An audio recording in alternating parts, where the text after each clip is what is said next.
দেশে উৎপাদিত বিদ্যুতের ৫%-এরও বেশি ব্যবহার করছে ব্যাটারি চালিত রিকশা, যার প্রভাব পড়েছে কৃষি, শিল্পসহ দৈনন্দিন জনজীবনে।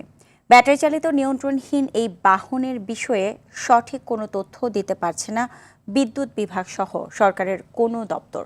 গবেষণা প্রতিষ্ঠানের দাবি, বৈধভাবে নেয়ার লাইনেই প্রতিদিন ব্যবহৃত হচ্ছে ৭৫০ মেগাওয়াট বিদ্যুৎ। তবে চোরাইভাবে চার্জ করার সঠিক হিসেব মেলাতে পারছে না কেউ। এমন পরিস্থিতিতে বিদ্যুৎ বিপর্যয়ের শঙ্কা বিশেষজ্ঞদের। মোহাম্মদ সাইমের রিপোর্টে দেখুন বিস্তারিত।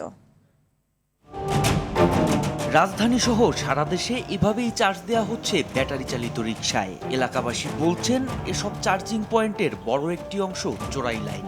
কারণ পানা আবার কিছু কিছু লোক আছে, লোকেরা একটার বলে 4টা লাইন টানে, চোরা লাইন চালায়, হিটার চালায়, অটো গাড়ির লাইন চালায়।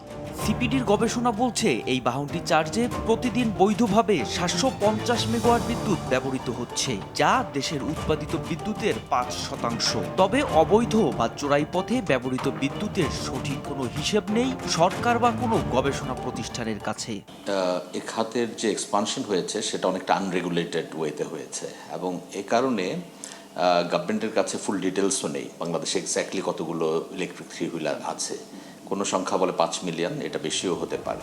সরকারি হিসেবে দেশে নবায়নযোগ্য জ্বালানি সহ মোট বিদ্যুৎ উৎপাদনের সক্ষমতা রয়েছে প্রায় ৩২,৩৩২ মেগাওয়াট, কিন্তু চাহিদার অর্ধেক ১৪ থেকে ১৫,০০০ মেগাওয়াট বিদ্যুৎ উৎপাদিত হলেও সম্প্রতি জ্বালানি সংকট, বকেয়া বিল ও কারিগরি ত্রুটির কারণে ১২,০০০ মেগাওয়াট বিদ্যুৎ উৎপাদন করা যাচ্ছে, যার ৫.৬৮%ই আবার সিস্টেম লস বা চুরি হচ্ছে।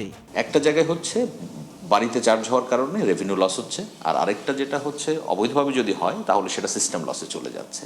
অর্থাৎ আমাদের যেই ১০.৭ বছরের সিস্টেম লসের কথা বলছি, ওখানে একটা অংশ আছে। এতে আসলে কয়েক হাজার কোটি টাকা পর্যন্ত লস হতে পারে ইউটিলিটিগুলোর। তবে পুরো ডিটেলস একটা প্রয়োজন জানার জন্য। ফলে নিয়মিত ২ থেকে ৩,০০০ মেগাওয়াট বিদ্যুতের লোডশেডিং দিচ্ছে সরকার। এর প্রভাব পড়েছে কৃষি, শিল্পসহ জনজীবনে। লাগামহীন এই বাহনটিকে নিয়ন্ত্রণে চার্জিং সিস্টেমে পরিবর্তনের বিকল্প নেই বলছেন বিশেষজ্ঞরা। গভর্নমেন্টের স্পেসিফিক মনিটরিং একটা মেকানিজম প্রয়োজন। তার আগে এটা একটা স্পেসিফিকভাবে এদেরকে রেজিস্ট্রেশনের ভিতরে আনা, যে গভর্নমেন্টের লাইসেন্সিং প্রসেসের ভিতরে আনা, তাহলে এক্স্যাক্টলি জানা যাবে যে আমাদের কতগুলো ভেহিকেল আছে। তারপর যেটা হবে যে গভর্নমেন্টকে এটা পুরোপুরি মনিটর করতে হবে, যেন কেউ ডেজিগনেটেড চার্জিং স্টেশন ছাড়া অন্য কোথাও চার্জ করতে না পারে। বৈধ লাইনে এ বাহনটি চার্জে প্রতি বছর গিলে খাচ্ছে ৪,০০০ কোটি টাকা, আর চোরাই লাইনের হিসেবে রয়েছে এখনো ধোঁয়াশা। সরকার এই বাহনকে নিয়ন্ত্রণে আনতে না পারলে বড় ধরনের বিদ্যুৎ বিপর্যয়ের শঙ্কা বিশেষজ্ঞদের। মোহাম্মদ সায়েম, RTV, ঢাকা।